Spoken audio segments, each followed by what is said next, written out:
Hi hello నమస్తే welcome to our channel. నేను మీ సిరి. ఈరోజు మనం చెప్పుకోబోయే కథ మిస్సెస్ అగస్త్య పార్ట్ 195. కథలోకి వెళ్ళే ముందు వీడియోని లైక్ చేసి హైప్ చేయడం మర్చిపోకండి ఫ్రెండ్స్. ఇక రండి. ఆమె ఫీట్లు చూస్తూనే అరవింద్ ఆశ్చర్యపోయాడు. ఆమె గబగబా ఫోన్ తీసింది. అప్పటికే 2 మిస్డ్ కాల్స్ తన తల్లి నుంచి రావడంతో తిరిగి ఫోన్ చేసింది. అరవింద్ ఏదో అడగబోతుంటే నోటి మీద చేయి వేసుకొని మాట్లాడొద్దన్నట్టు బ్రతిమాలింది. అరవింద్ అడ్డంగా తల ఊపాడు. రచన తల కొట్టుకుని గబగబా అతని దగ్గరకొచ్చి అతని నోటి మీద చెయ్యి వేసింది. ఆ అమ్మా చెప్పు అన్నది. బాగానే ఉన్నావా? ఒంట్లో బావుందా? ఆమె కాస్త కంగారుగానే అడిగింది రచనని. బావున్నానమ్మా. ఫోన్ చూసుకోలేదు రచన టక్కున అన్నది. ఆమె చేతిని నెట్టేసి అరవింద్ ఏదో మాట్లాడబోయేసరికి వెంటనే ఫోన్ దూరం పెట్టి ప్లీజ్ సార్ మాట్లాడకండి అంటూ గబుక్కున మళ్ళీ అతని నోటికి చెయ్యి అడ్డుపెట్టింది రచన. అవునా సరే టిఫిన్ చేసేయి జాగ్రత్త. ఆమె కాల్ కట్ చేసిందిక. అరవింద్ పక్కన చతికిల పడుతూ గుండెల మీద చేయి వేసుకుంది రచన. అరవింద్ నవ్వు సన్నగా వినిపిస్తుంటే ఆమె తల తిప్పి అతని వంక చూసింది. ఇంకా ఆమె చెయ్యి అతని నోటి మీదే ఉండడంతో గబుక్కున చెయ్యి వెనక్కి తీసుకుంది రచన. అతని వైపు గుర్రుగా చూస్తూ మీరు వెళ్ళిపోండి సార్ అన్నది రచన. వచ్చిన పని అవ్వకుండా ఎలా వెళ్ళిపోతాను? అరవింద్ కళ్ళు ఎగరేశాడు. మీరు వచ్చిన పని ఎప్పటికీ అవ్వదు సార్ ఆమె చెబుతూ తలని పక్కకు తిప్పుకుంది. నేనేం పని మీద వచ్చానో నీకు తెలుసా? అరవింద్ ముఖంలో నవ్వు మాయమైపోయింది. ఆమె నెమ్మదిగా మీ మీద నాకు చాలా గౌరవం ఉంది సార్. అలాగని మీరు ఏం చేసినా నేను తల ఊపలేను. ప్లీజ్ వెళ్ళిపోండి సార్ ఆమె అతన్ని చూడకుండానే చెప్పింది. కనీసం నేను చెప్పేది వినవా? అరవింద్ అన్నాడు. ఆల్రెడీ మీరు చెప్పారు సార్, నేను విన్నాను. నేను మౌనంగా వచ్చేశాను అంటే మీకు అర్థం కావట్లేదా సార్? ఆమె అడిగింది. మౌనం అర్ధాంగీకారం తెలీదా అని అతను అనగానే అతని వైపు వెంటనే చూసింది రచన. మీ ఆలోచనలు తప్పు. మీరు ఏదో పొరబడుతున్నారు. ఒకసారి సరిగ్గా ఆలోచించండి అని ఆమె పైకి లేవబోతుంటే ఆమె ఎడమ చేతిని గట్టిగా పట్టుకున్నాడు అరవింద్. సార్ ప్లీజ్ అంటూ అతని వైపు అసహనంగా చూసింది రచన. ముఖాన్ని గంభీరంగా పెట్టుకొని ఆమె కళ్ళల్లోకి చూస్తూ నా ఆలోచనలు తప్పు అవడానికి నేనేం చిన్నపిల్లవాడిని కాదు. నేను అన్నీ ఆలోచించే నిర్ణయం తీసుకున్నాను. నువ్వంటే నాకు ఇష్టం. నీ నిర్ణయం ఏంటో తెలుసుకోవాలి. ఎందుకు వద్దంటున్నావో కూడా తెలుసుకోవాలి అంటూ అతను సూటిగా మాట్లాడుతుంటే మీ మీద నాకు అటువంటి అభిప్రాయం లేదు సార్. ఇంకేం చెప్పమంటారు? మీ పనులు నాకు చాలా ఇబ్బందిగా ఉన్నాయి సార్ అని ఆమె విసుగ్గా చెప్పింది. నీ మాటలు ఒకటి చెప్తుంటే నీ కళ్ళు మరొకటి చెప్తున్నాయి. నీ మాటలు నేను నమ్మను అని తెగేసి చెప్పాడు అరవింద్. నేను నిజమే చెప్తున్నాను. మీరు అర్థం చేసుకోండి. సరే అయితే కొన్ని రోజులు మన జర్నీ స్టార్ట్ చేద్దాం. నీకు ఆ ఫీలింగ్ రావచ్చేమో అని అరవింద్ కళ్ళెగరేశాడు. నాకు ఎప్పటికీ మీ మీద అటువంటి ఉద్దేశం ఉండదు సార్. నేను మన ఆఫీస్కి వచ్చి కొన్ని నెలలైనా కాలేదు. మీతో సరిగ్గా మాట్లాడింది కూడా లేదు. అసలు ఎలా సార్ ప్రేమ? ఆ మాట అడుగుతున్నప్పుడు రచన కంట్లో నీళ్లు తిరిగాయి. అది ఎందుకో అరవింద్కి అర్థం కాలేదు అసలు. వాట్ హ్యాపెన్ అంటూ ఆమె చెంప పట్టుకోబోతుంటే ఆమె వెంటనే ముఖాన్ని తిప్పుకుంది.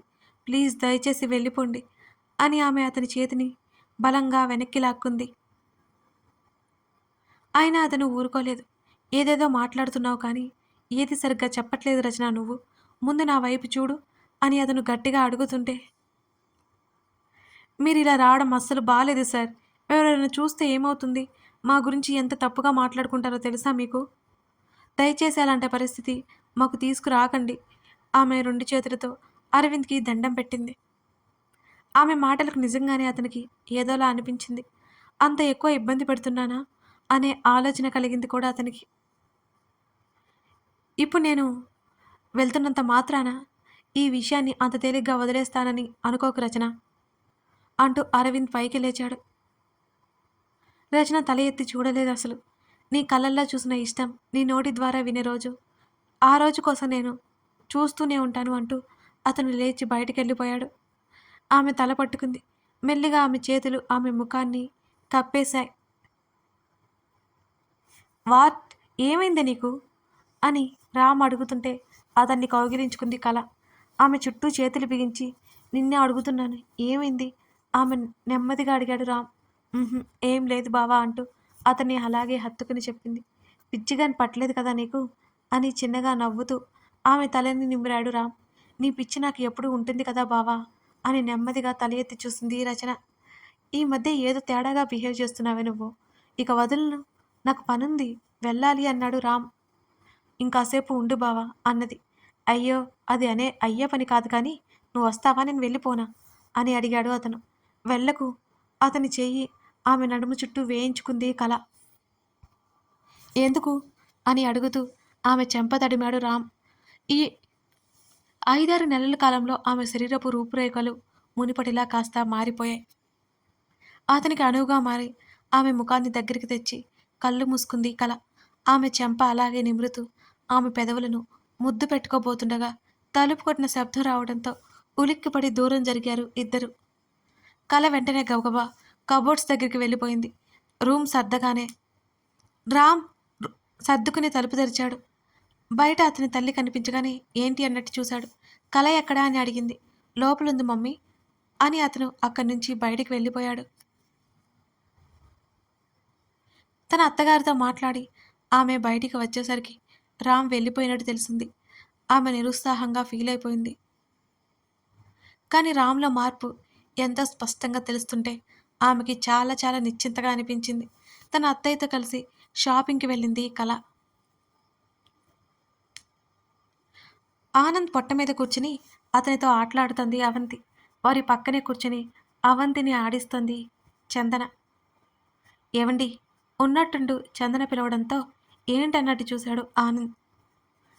"మమ్మల్ని బయటికి తీసుకెళ్ళండి" అని చందన అనడంతో అవంతికి కొత్త హుషారొచ్చింది. తాపీగా "తాతయ్య టాపింగ్ టాపింగ్" అంటూ అతని గడ్డం పట్టుకుని బ్రతిమాలుతోంది అవంతి. "అవునవును షాపింగ్‌కి వెళ్దాం" అని చందన కూడా అనడంతో ఇద్దరిని బయటికి తీసుకొచ్చాడు. అవంతితో షాపింగ్ చేస్తున్న చందన్ని చూస్తూ ఆలోచిస్తూ ఉండిపోయాడు. "హాయ్ అంకుల్" అన్న పిలుపు వినగానే తల తిప్పి చూశాడు. ఎదురుగా శ్రీకళ కనిపించింది. ఆమెను గుర్తుపట్టడానికి కొన్ని క్షణాలు ఆలోచించాడు. ఆ తర్వాత ఆమె ఎవరో గుర్తుకొచ్చింది ఆయనకి. "బావున్నారా?" అని కళ అడిగింది. కళ కనులు శ్రీధ కోసం చుట్టూ వెతికాయి. చందనతో పాటు పెద్ద ఆరిందల అన్ని తెగ సెలెక్ట్ చేస్తున్న అవంతిని ఆప్యాయంగా చూసింది శ్రీకళ. "బావున్నాను. నువ్వెలా ఉన్నావు?" అని ఆనంద్ అడిగాడు. "బావున్నాను అంకుల్. శ్రీధ అక్క బావుందా? ఆ పాప శ్రీధక్క కూతురే కదూ?" అంటూ ఆతృతగా అడిగింది శ్రీకళ. "అవును" అని ఆనంద్ అన్నాడు. "అక్క ఎలా ఉంది?" బావుంది." వాళ్ళు మాట్లాడుకుంటుండగా "ఏవండీ మా షాపింగ్ అయిపోయింది" అని అంటూ అవంతిని ఒక చేత్తో పట్టుకొని మరొక చేత్తో షాపింగ్ బ్యాగ్ పట్టుకొని బయటకు వచ్చింది చందన.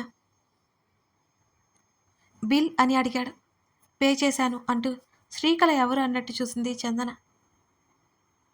వెంటనే అవంతి ముందు మోకాల మీద కూర్చొని "హలో క్యూటీ" అంటూ కళ ఎంతో ఇష్టంగా పలకరిస్తుంటే ఆనంద్ కళని ఏమనలేకపోయాడు. రామ్ వల్ల తన కూతురు ఎంత ఇబ్బంది పడిందో అతనికి తెలుసు. అలాగే కళ రామ్ భార్య. ఆయన నిట్టూర్చారు. తన అమ్మమ్మ తాతయ్యల వైపు ఒకసారి చూసి శ్రీకళ వైపు చూసి "హాయ్ ఆంటీ" అని ఎంతో ముద్దుగా చెబుతున్న అవంతిని ముద్దు పెట్టుకోవాలనిపించింది కళకి. కానీ రామ్‌తో కలిసి తను చేసిన తప్పులకి తనకే అర్హత లేదు. "నీ పేరేంటి?" కళ అడుగుతుంటే "అంతి" అని చెప్పింది. అని అవంతి చెప్తుంటే వెంటనే చంద్ర నవ్వుతూ అవంతి అని సరిచేయగానే కళ ముఖం అయోమయంగా అయిపోయింది. అవంతి ముద్దు మాటలకు నవ్వుకుంటూ "షాపింగ్‌కి వచ్చావా?" అని అడిగింది శ్రీకళ. అవునన్నట్టు తల ఊపి చందన్ని కరుచుకుపోయి "ఐకీం కావాలి మా" అంటూ గారంగా అడుగుతుంటే షాపింగ్ బ్యాగ్ ఆనంద్ చేతిలో పెట్టి అవంతిని ఎత్తుకుంది చందన. చందన ఎవరో అర్థం కాలేదు శ్రీకళకి. అడగలేక మౌనంగా ఉంది. బాయ్ అవంతిని చూస్తూ చెప్పింది కళ. అవంతి కూడా చెయ్యూపి వాళ్ళతో పాటు వెళ్ళిపోయింది. కళ ముఖంలో నవ్వు ఉన్నా సరే కళ్ళల్లో నీళ్లు తిరిగాయి. 2 రోజుల నుంచి తన కూతురు ప్రవర్తన వింతగా అనిపిస్తోంది.